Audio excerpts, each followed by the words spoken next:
Alors, pour la première présentation, on reçoit Alexandra Dupuis et Charlène No. Leur présentation s'intitule « Démystification de la linguistique légale et ses applications ». Pour les présenter, Alexandra Dupuis est sociolinguistique et étudiante au doctorat en linguistique à l'Université de Montréal. Son mémoire portait sur l'usage de l'écriture inclusive sur Twitter. Outre l'écriture inclusive, elle s'intéresse de manière plus générale au sexisme dans la langue ainsi qu'aux violences basées sur le genre. Charlène No est linguiste et étudiante au baccalauréat en droit à l'Université du Québec à Montréal. Elle s'intéresse à la linguistique légale, à la philosophie du droit, aux sciences cognitives et aux arts visuels. Sans plus tarder, place à notre duo.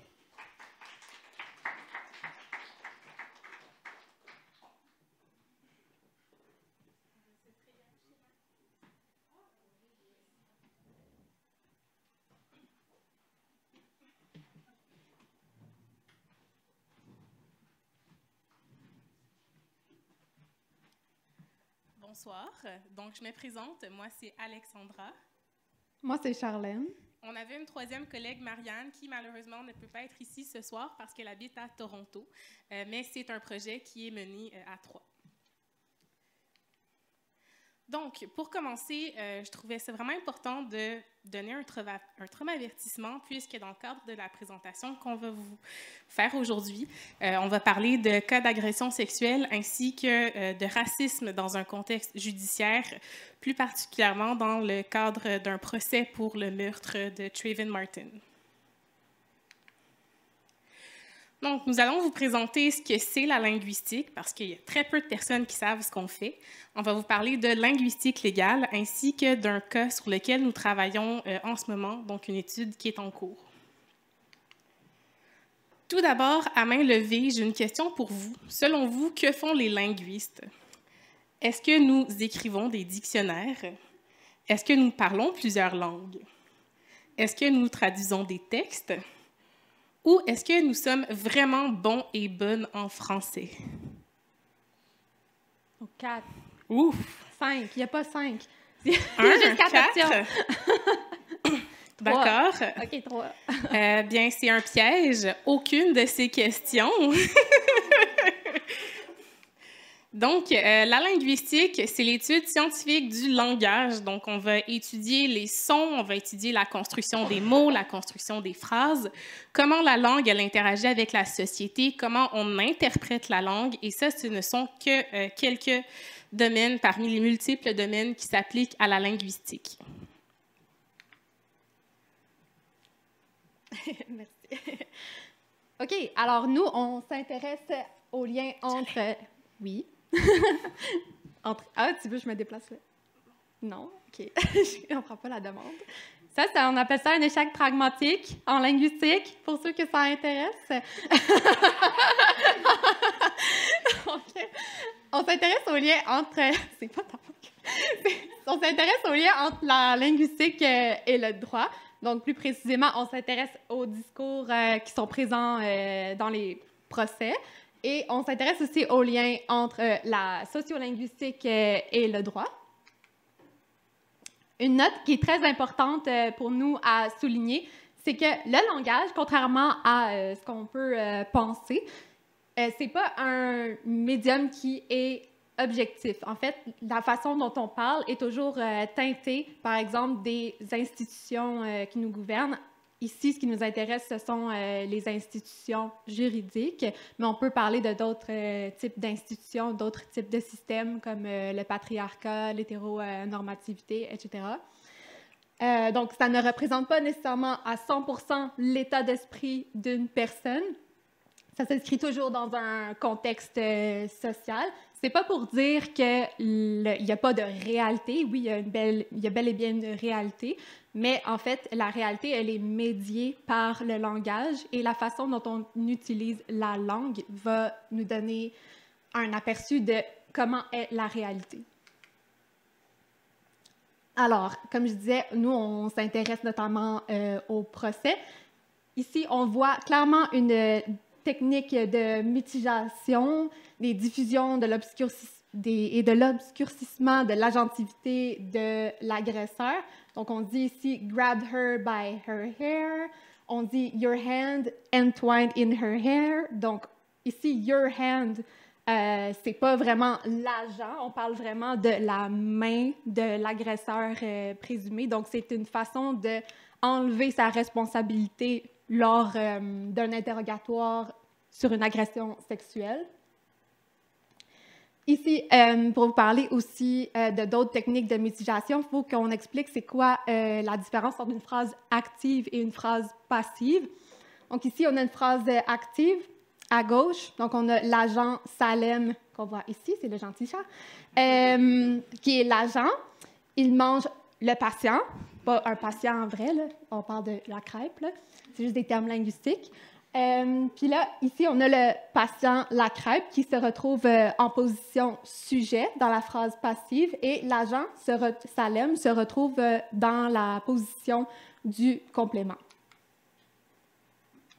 Alors ici, ce qu'on voit, c'est que les patients peuvent se retrouver en position de sujet, ce qui obscurcit encore une fois l'agentivité de la personne parce qu'après, on peut effacer le complément du verbe. Donc, dans la phrase, il peut même ne pas y avoir l'agent du tout. Comme on peut voir ici, j'aurais pu dire « une crêpe est mangée, point ». Je n'étais pas obligée de dire « Salem ». Là, ici, c'est un peu ça qui se passe, c'est qu'on peut enlever l'agent, donc une autre technique de mitigation. Donc, comme Charlène l'a dit, très souvent, on va retrouver des phrases passives qui vont être employées pour parler d'agression sexuelle. Donc, en 1995, Henley et ses collaboratrices ont recensé tout plein d'articles médiatiques portant sur des agressions sexuelles et le constat qui a été fait, c'est que très souvent, ça va être la voix passive qui va être utilisée et puisque l'objet peut tomber, on va se retrouver avec des phrases comme « Aux États-Unis, une femme est violée à chaque 6 minutes » plutôt qu'aux États-Unis, un homme viole une femme chaque 6 minutes. Donc ici, on déresponsabilise, en fait, on enlève la capacité d'agentivité de la personne qui agresse d'une perspective linguistique. Donc, on a également parlé tout à l'heure de sociolinguistique et de droit. La sociolinguistique, c'est l'étude des interactions entre la société et la langue. Dans un contexte juridique, c'est super intéressant parce qu'on peut se retrouver avec des cas où on a de la discrimination, où on a un jugement d'une moins bonne crédibilité d'une personne en fonction de traits linguistiques. C'est d'ailleurs le cas de Rachel Jeantel, qui était une témoin clé dans le cadre du procès pour le meurtre de Trayvon Martin par George Zimmerman. En fait, au moment des faits, alors qu'il était sur le point de se faire assassiner, Trayvon Martin était au téléphone avec Rachel Jeantel. Dans le cadre de son témoignage, celle-ci a été jugée comme étant non crédible, tout simplement parce qu'elle parlait une variété de l'anglais qui est appelée le African American Vernacular English. Cette variété d'anglais se caractérise par certains traits, dont l'absence de copule. Donc, plutôt que d'avoir « he was by the area where his daddy's fiancé's house is », on retrouve des phrases comme « he by the area where his daddy's fiancé's house is ». On a des traits phonétiques qui sont propres à la VE, comme on dit en sociolinguistique. Il y a aussi des items lexicaux qui varient en fait de l'anglais standard. Donc, on peut retrouver des mots comme « creepy ass cracker » qui sont communément utilisés. David.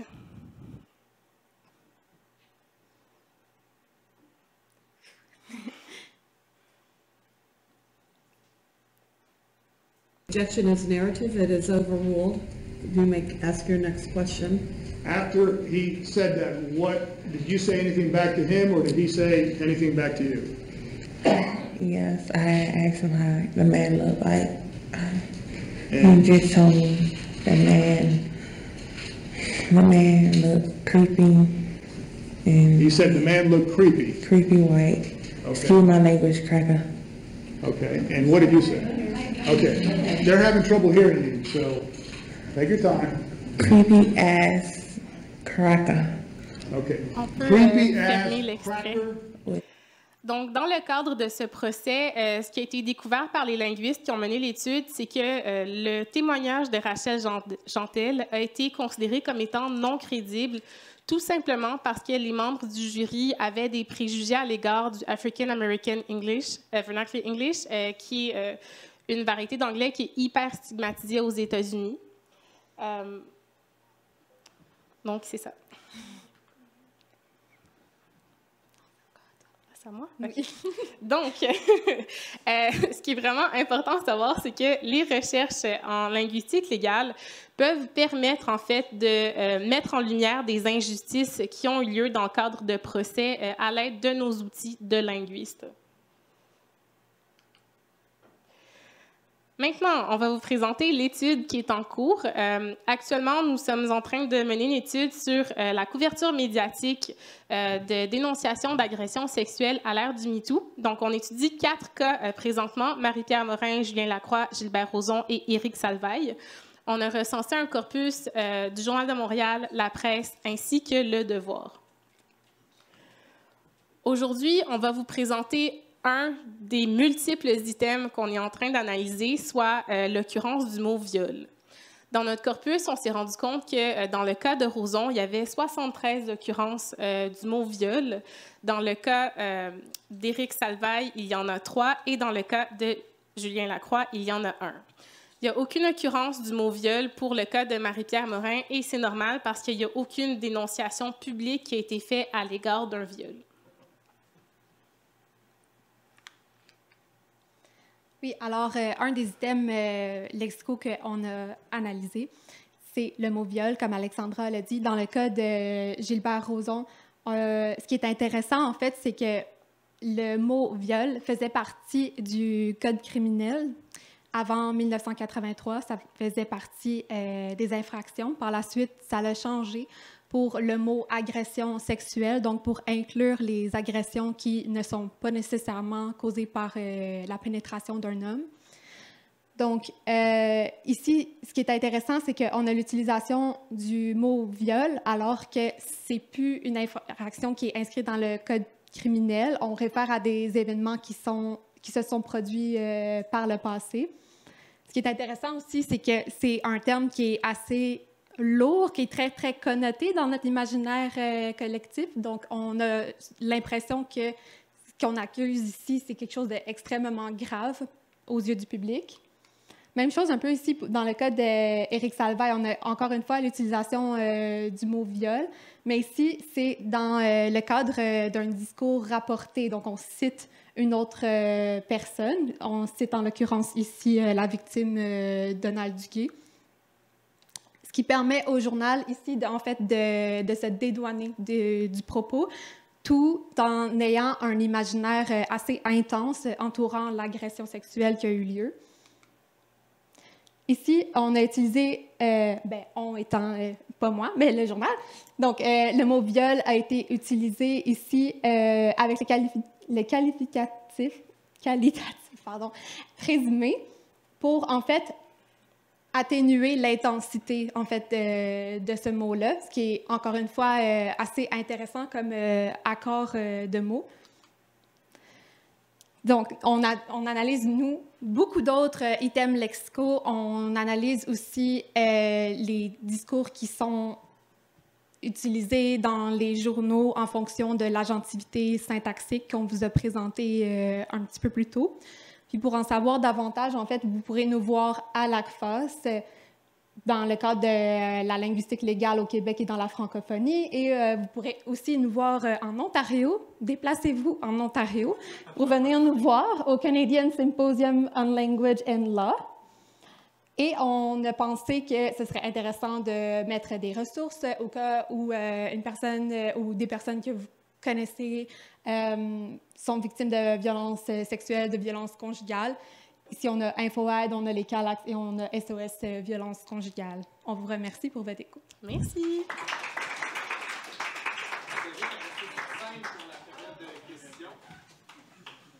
Alors, pour la période de questions, nous avons un micro sur la droite.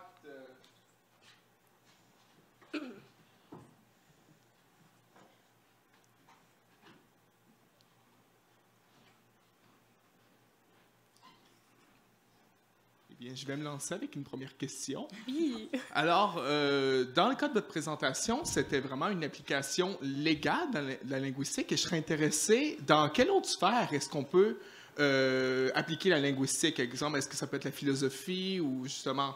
J'aimerais vous entendre sur le sujet. C'est une question qui est vraiment très générale. On peut vraiment appliquer la linguistique à tout plein de domaines. Comme moi, en ce moment, en anthropologie linguistique, j'analyse des données, notamment le cas de Marie-Pierre Morin et d'Éric Salvaille, pour voir si, d'une perspective linguistique, on renforce des biais hétérosexistes et lesbophobes dans la manière dont on va répertorier les violences sexuelles. Donc, considérer que c'est moins grave parce que c'est une femme qui commet l'agression plutôt qu'un homme dans un contexte homosexuel. Donc, il y a des études d'interprétation qu'on peut faire en psycholinguistique, étudier l'usage de certains mots dans la communauté linguistique. Il y a vraiment beaucoup d'applications. Merci beaucoup. Salut! Qu'est-ce qui ressort justement de ce que tu fais en ce moment par rapport à ça? Je sais que c'est peut-être tôt, là, mais je suis intéressée par comment est-ce que comment les agressions faites par les femmes sont beaucoup moins perçues comme étant graves, disons. Très souvent, ça peut passer par la construction syntaxique où justement l'agent va se retrouver en position syntaxique d'objet. Là, c'est sûr que mon travail en anthropologie linguistique est comme vraiment à ses débuts. Je dois le remettre pour fin avril. Donc, quand on avait recensé en fait les premiers articles qui portaient sur le cas de Safia Nolin, ce qu'on avait trouvé très saillant, c'est que dans les premiers articles, c'était Safia Nolin accuse, Marie-Pierre Morin s'excuse, chose qu'on n'avait pas du tout retrouvée dans les autres cas. Donc là, c'était comme soudainement, la personne qui avait été victime d'une agression était positionnée en agente syntaxique, ce qui peut aussi avoir une incidence sur l'interprétation. Mais là, je ne peux pas vraiment me prononcer sur l'interprétation parce qu'il faudrait vraiment mener des études psycholinguistiques pour déterminer si ça a une incidence ou non sur la responsabilité que tu vas accorder à une personne. Et j'ajouterais aussi que ce qui est intéressant pour le cas de Marie-Pierre Morin, c'est qu'il y avait vraiment une pluralité de termes qui ont été utilisés pour décrire les événements. Ça a vraiment été frappant pour nous parce que, selon nous, ça a vraiment participé à un obscurcissement de ce qui est arrivé dans l'imaginaire collectif, en fait. C'est vraiment pertinent puis intéressant. D'ailleurs, ça me fait penser parce que je sais pas si vous connaissez la série Chouchou. En tout cas, c'est une série qui mettait en scène genre une professeure femme, tu sais, qui avait une relation avec son étudiant. Puis en tout cas, moi, je me suis intéressée à ça dans le cadre de mon doctorat sur la masculinité. C'est pas important. Mais ce que je veux juste dire, c'est que je trouvais ça intéressant parce que c'est vrai que quand j'avais regardé les articles qui parlaient de la couverture médiatique de cet événement-là, ben en fait, de cette série-là, quand ils décrivaient la série, c'était fou comment, tu sais, techniquement, c'est elle, la femme, la professeure, qui est responsable puis qui est une agresseur-ish, là, tu sais, comme moi, je pense que, en tout cas, selon, légalement, oui, là. Mais que quand même, elle était vraiment comme portrayée comme la sauve, tu sais, comme fine, douce, une bonne mère dévouée versus le jeune arrogant d'une famille défavorisée, genre, en tout cas, vraiment intense. J'étais comme, wow! Mais à ce sujet, Natacha Godbout, je pense, du Lab Trace, a écrit une lettre. C'est moi, oui. Ah, bon. Avec Natacha. Je suis entièrement d'accord avec les propos qui étaient tenus, donc... Yay! OK, super. Merci.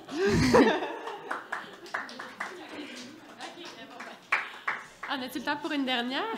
Oui, OK, passe à ta question. Merci pour la présentation. C'est le fun de voir des nouvelles disciplines à l'œuvre.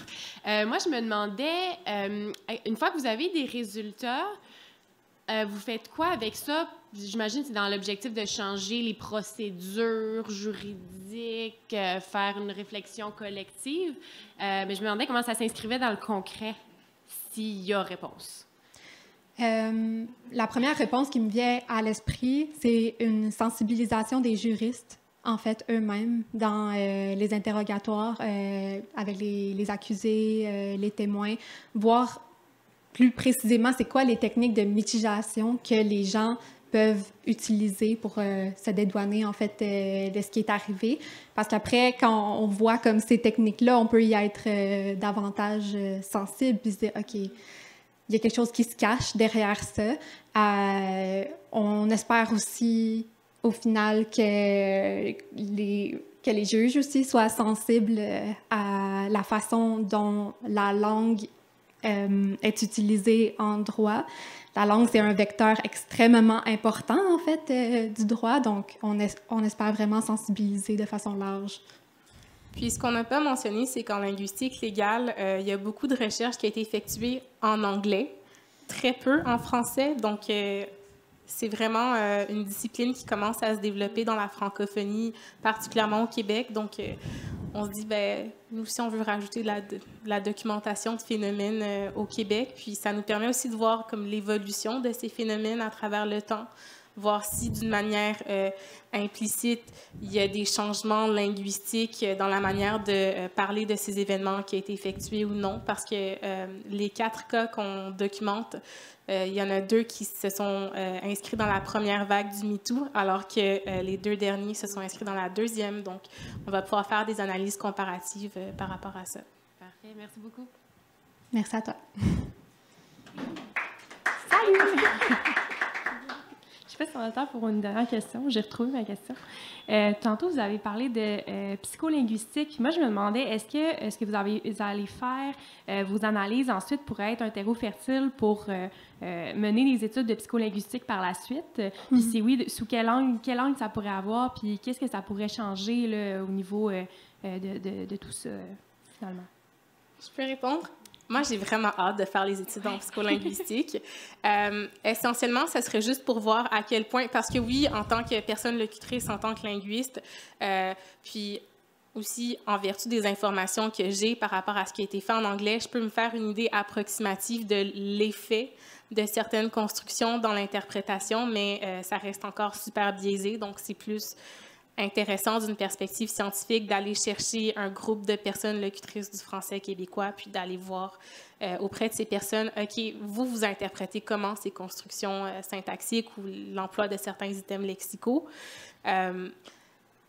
Ça peut aider à la formation des juristes, la formation des juges, à sensibiliser les médias aussi qui parlent de ces événements-là, puis aussi à être moins dupes par rapport à ces stratégies linguistiques qui sont couramment employées par des agresseurs, comme Charlène l'a présenté. La personne qui passe de « tu l'as pris par les cheveux » à « je lui ai caressé les cheveux », on n'est vraiment pas dans le même ordre de degré de responsabilisation, puis même pas le même ordre de description de ce qui s'est passé. Donc, il y a des choses qui sont beaucoup moins saillantes que cet exemple-là qui sont couramment utilisées, donc ça peut être intéressant de les documenter. Oui. On s'intéresse aussi, peut-être pas dans le cadre de cette étude-là précisément, mais à faire des études psycholinguistiques aussi, parce que les juges utilisent des termes très précis avec les jurys pour savoir s'il y a eu meurtre ou non. Et parfois, il y a débat à savoir si les termes utilisés sont adéquats ou non pour refléter la gravité du meurtre. Après, ce qui serait intéressant, c'est de voir comme c'est quoi les interprétations de ces termes-là, parce que des fois, on peut se demander comme si tel terme implique un degré de causalité du meurtre plus ou moins élevé chez les gens. Mais là, des fois, ce qu'on remarque, c'est que les juges, ils décident comme entre eux qu'est-ce qu'il y a comme critère qu'est-ce qu'il y a comme causalité, alors que c'est pas eux qui perçoivent le plus comme ces termes-là, comme au final. Au final, c'est le jury, comme dans le cadre de procès criminels, dans lequel on veut un jury, parce que c'est pas tous les procès criminels qui ont un jury. Mais c'est ça, comme c'est important de savoir comme c'est quoi leur perception à eux, sachant que le jury, c'est un bassin de population extrêmement diversifié. On peut avoir des personnes très lettrées, on peut avoir des personnes un peu moins lettrées, avec des backgrounds très différents. Donc, voilà. Merci beaucoup.